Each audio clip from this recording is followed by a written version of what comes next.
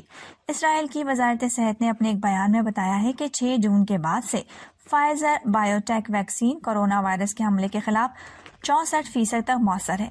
یہ حملہ ہونے کے چانس کو 64% تک کم کر دیتی ہے، جبکہ یہ ویکسین لگوانے کے بعد اگر کرونا وائرس کا شکار ہو جائے تو یہ بیماری اور علامات کو 93% تک کم کرنے کی صلاحیت بھی رکھتی ہے۔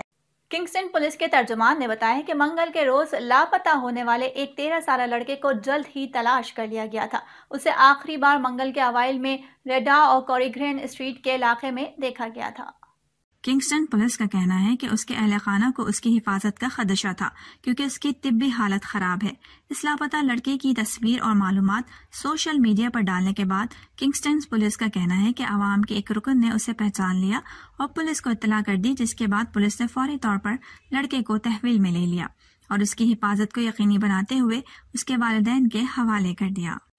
اور اب کچھ خبریں شامل کرتے ہیں پاکستان سے۔ وفاقی دارالحکومت اسلام آباد میں لڑکی اور لڑکے پر تشدد کی ویڈیو وائرل ہونے کے بعد تشدد کرنے والے مرکزی ملزم عثمان مرزا اور اس کے ساتھی فرحان کو گرفتار کر لیا گیا۔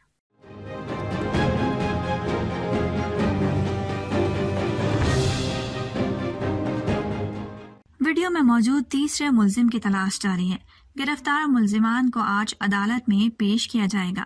سوشل میڈیا پر خاتون اور لڑکے پر تشدد کی ویڈیو وائرل ہوئی، جس پر اسلام آباد پولیس نے ویڈیو میں نظر آنے والے ملزم عثمان مرزا کو چند گھنٹوں میں ہی گرفتار کر لیا۔ معاملے کی FIR بھی درج کر لی گئی ہے۔ ملزم عثمان مرزا کے خلاف مقدمہ درج کر کے قانونی کارروائی شروع کر دی گئی ہے۔ سوشل میڈیا پر وائرل ہوئی ویڈیو میں دیکھا جا سکتا ہے کہ بااثر شخص لڑکے اور لڑکی کو ہراساں کر رہا ہے، ان پر تشدد کر رہا ہے، مغالطات بک رہا ہے۔ ملزم کی اسلحے کی نمائش کرتے ہوئے پرانی ویڈیوز بھی منظر عام پر آ گئی ہیں۔ اسلام آباد میں عثمان مرزا نامی شخص نے جب نوجوان لڑکے اور لڑکی کو تشدد کا نشانہ بنایا تو کچھ لوگوں نے اسے روکنے کی کوشش کی، جس پر ملزم نے نوجوان لڑکے اور لڑکی کو مغالطات بکی اور سنگین نتائج کی دھمکیاں دی۔ لڑکے اور لڑکی پر تشدد اور انہیں ہراساں کرنے کی ویڈیو وائرل ہونے پر پولیس نے مرکزی ملزم عثمان مرزا اور اس کے ایک ساتھی فرحان کو گرفتار کر لیا۔ Army chief general Qamar Javed Bajwa نے کہا ہے کہ بلوچستان کا امن اور خوشحالی پاکستان کی ترقی اور خوشحالی کا ضامن ہے۔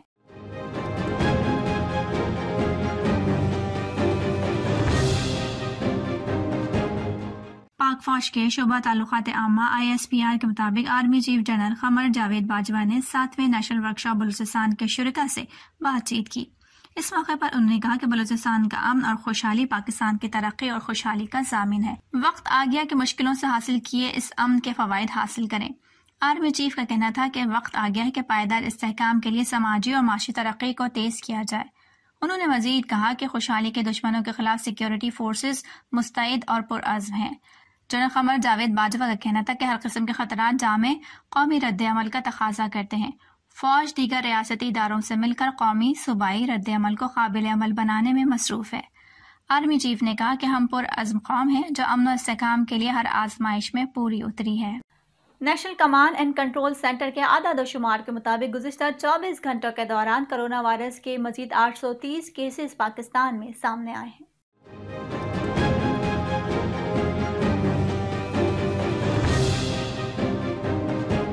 مزید 25 افراد اس موذی وبا کے سامنے زندگی کی بازی ہار گئے۔ مزید 714 کرونا مریض شفایاب ہو گئے، جبکہ مثبت کیسز کی شرح 2% سے زائد ہو گئی۔ ملک بھر میں کرونا وائرس سے انتقال کرنے والوں کی مجموعی تعداد 22,452 ہو گئی ہے، جبکہ کل کرونا مریضوں کی تعداد 9,64,490 ہو چکی ہے۔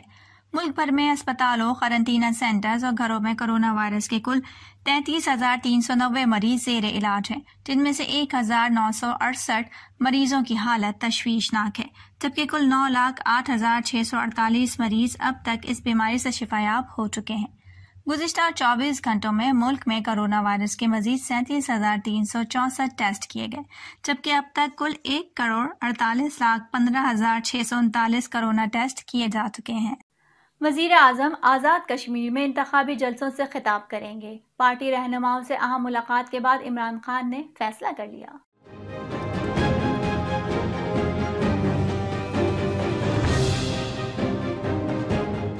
وزیر اعظم عمران خان سے وزیر امور کشمیر علی امین گنڈاپور اور صدر P T I Azad Kashmir barrister Sultan Mahmood نے ملاقات کی، جس میں اہم فیصلہ کر لیا گیا۔ پی ٹی آئی کے اعلامیے کے مطابق وزیر اعظم کو علی امین گنڈاپور اور سلطان محمود نے آزاد کشمیر کے الیکشن اور پی ٹی آئی کی انتخابی مہم پر بریفنگ دی۔ اعلامیے کے مطابق اجلاس میں فیصلہ کیا گیا کہ وزیر اعظم عمران خان آزاد کشمیر میں جلسوں سے خطاب کریں گے۔ وزیر اعظم آزاد کشمیر کی انتخابی مہم کے دوران پی ٹی آئی امیدواروں کے جلسوں سے خطاب کریں گے۔ اعلامیے کے مطابق وزیر اعظم عمران خان 22 جولائی کو میر پور میں، 18 جولائی کو باغ میں اور 23 جولائی کو مظفر آباد میں انتخابی جلسوں سے خطاب کریں گے۔ کابینہ نے فیصلہ کیا ہے کہ صرف وفاقی وزراء ہی قومی پرچمداری گاڑیاں استعمال کر سکیں گے۔ وزیر اعظم عمران خان کی زیر صدارت اجلاس میں یہ فیصلہ کیا گیا۔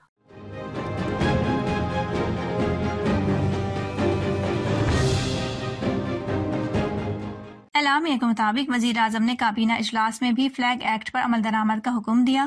اس موقع پر وفاقی وزراء اور وزراء مملکت کے پروٹوکول کا جائزہ بھی لیا گیا۔ وزیر اعظم نے واضح طور پر کہا کہ تحریک انصاف حکومت پروٹوکول کلچر کے خلاف ہے۔ پروٹوکول اور سیکیورٹی سے متعلق سادگی کی ابتدا اپنی ذات سے کی۔ انہوں نے کہا کہ عوام کی مشکل مد نظر رکھتے ہوئے نجی اور سماجی مصروفیات تقریباً ترک کی ہوئی ہے۔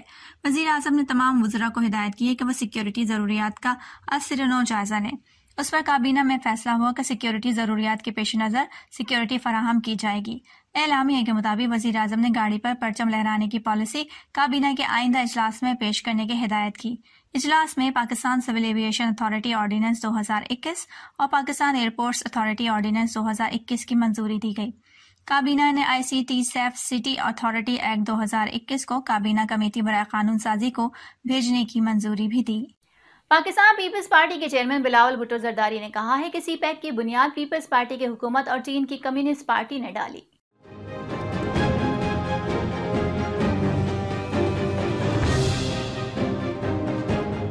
کمیونسٹ پارٹی آف چائنا کے ورچوئل سربراہی اجلاس سے خطاب کرتے ہوئے بلاول بھٹو زرداری کا کہنا تھا کہ کمیونسٹ پارٹی آف چائنا دنیا کی سب سے بڑی پارٹی بن چکی ہے۔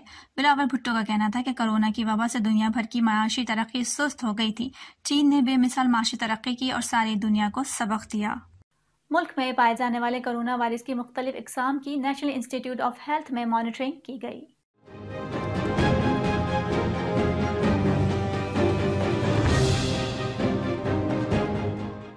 وزارت صحت کا کہنا ہے کہ مئی کے آخر اور جون 2021 کے شروع میں کورونا کی مختلف اقسام کی موجودگی پائی گئی ہے۔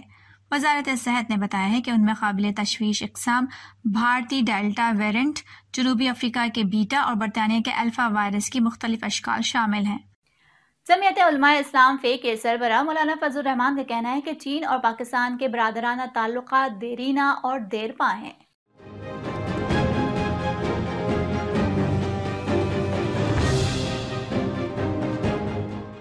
کمیونسٹ پارٹی چین کے قیام کے 100 سال مکمل ہونے پر ورچوئل اجلاس سے ویڈیو لنک پر خطاب کرتے ہوئے مولانا فضل الرحمان نے کہا کہ چین کی قیادت نے 70 برسوں میں جو اقتصادی ترقی کی وہ دنیا کے لیے مثال ہے۔ انہوں نے مزید کہا کہ چین نے سی پیک کے ذریعے پاکستان کے ساتھ دوستی کو نئی جہت دی ہے۔ کراچی میں میٹرک بورڈ کے امتحانات میں بے نظمی پر بنائی گئی تحقیقاتی کمیٹی بھی بے نظمی کا شکار ہو گئی۔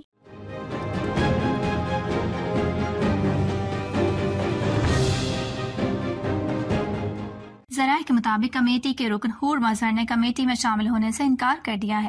ذرائع محکمہ تعلیم کے مطابق حور مظہر نے نجی مصروفیات کے باعث کمیٹی کا حصہ بننے سے معذرت کی۔ ملتان کے اندرون شہر میں ضمانت پر رہا ہونے والے قتل کے ملزم نے گرفتار کروانے کے شبے میں اپنے ساتھیوں کی مدد سے ایک شخص کے گلے میں زنجیر ڈال کر تشدد کیا۔ ملزمان کی جانب سے اس واقعے کی ویڈیو بنا کر وائرل بھی کی گئی۔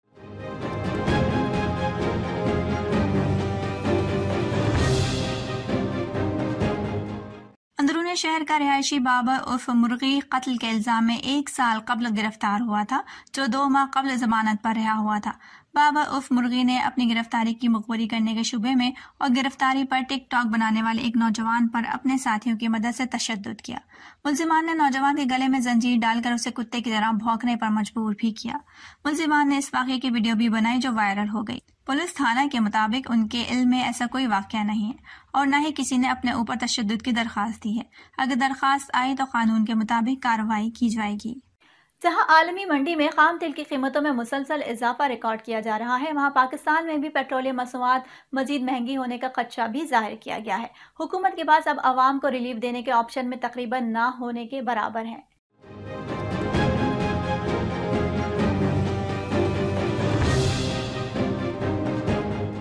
خام تیل کی قیمت میں عالمی منڈی میں مسلسل اضافہ ہو رہا ہے اور یہ سلسلہ جاری رہا تو آنے والا وقت کڑا ثابت ہو سکتا ہے۔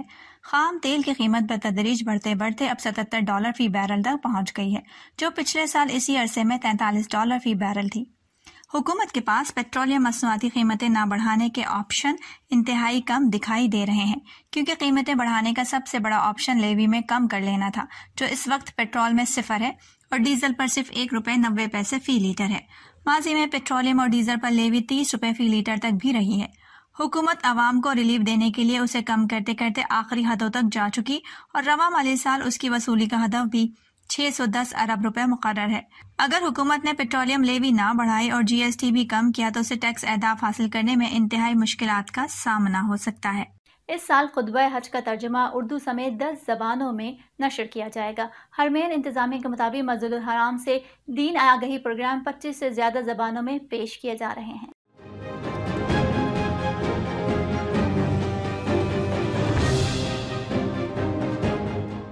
انتظامیہ کا کہنا ہے کہ حج پر طواف کے لیے 25 ٹریک تیار کیے گئے ہیں۔ مطاف میں جانے اور نکلنے کے لیے متعدد راستے مقرر ہیں۔ حرمین انتظامیہ کا یہ بھی کہنا تھا کہ صحنوں کے سینیٹائزنگ کے لیے 5000 کارکنان کی خدمات حاصل کی گئی ہیں۔ اور اب بلیٹن میں ایک افسوسناک خبر آپ کو دیتے چلیں کہ بالی ووڈ فلم نگری پر طویل عرصے تک راج کرنے والے لیجنڈری اداکار یوسف خان المعروف دلیپ کمار 98 سال کی عمر میں انتقال کر گئے۔ دلیپ کمار کے انتقال کی خبر ان کے تصدیق شدہ ٹویٹر اکاؤنٹ پر ان کے ترجمان فیصل فاروقی کی جانب سے دی گئی۔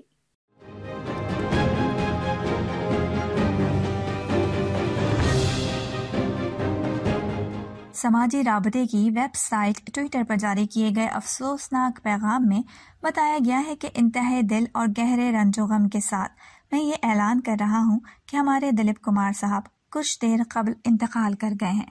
فیصل فاروقی نے مزید لکھا کہ بے شک ہمیں خدا نے اس دنیا میں بھیجا ہے اور ہمیں لوٹ کر اسی کی طرف جانا ہے۔ ڈاکٹر جلیل پالکر کے مطابق دلیپ کمار نے اپنی آخری سانسیں صبح 7:30 پر لیں۔ دلیپ کمار کے انتقال کی افسوسناک خبر پر ان کے اہل خانہ، بالی ووڈ فنکاروں اور دنیا بھر میں موجود ان کے مداحوں کی جانب سے شدید دکھ کا اظہار کیا جا رہا ہے۔ واضح رہے کہ لیجنڈری اداکار دلیپ کمار گزشتہ کئی سالوں سے بیمار تھے، جس کی وجہ سے انہیں اکثر معائنے کے لیے اسپتال منتقل کیا جاتا تھا۔ دلیپ کمار سانس لینے میں دشواری کی وجہ سے ممبئی کے اسپتال میں زیر علاج تھے۔ خیال رہے کہ دلیپ کمار 1922 میں پشاور کے محلے خداداد میں پیدا ہوئے تھے۔ دلیپ کمار نے اپنے فلمی کریئر کا آغاز 1944 میں فلم جوار بھاٹا سے کیا، مگر فلم انڈسٹری میں اپنی اصل پہچان 1960 میں تاریخی فلم مغل اعظم میں شہزادہ سلیم کا کردار ادا کر کے بنائی۔ دلیپ کمار نے اپنے فلمی کریئر کے دوران مغل اعظم، ملن، جگنو، شہید، ندیہ کے پار، بابل، آرزو، ترانہ، ہلچل، دیدار، سنگ دل، داغ، آن، شکست، فٹ پاتھ، امر، اڑن کھٹولا، انسانیت، دیوداس، نیا دور، پیغام، کوہ نور، گنگا جمنا، شکتی سمیت کئی لازوال فلموں میں عمدہ اداکاری کے جوہر دکھائے۔ قومی کرکٹ ٹیم سے سیریز میں شامل انگلینڈ کرکٹ ٹیم کے 7 ارکان کے کورونا ٹیسٹ مثبت آ گئے۔ ای سی بی کی جانب سے جاری کردہ بیان کے مطابق انگلینڈ کرکٹ ٹیم کے 3 کھلاڑی اور 4 مینجمنٹ ارکان کے کورونا ٹیسٹ مثبت آئے ہیں۔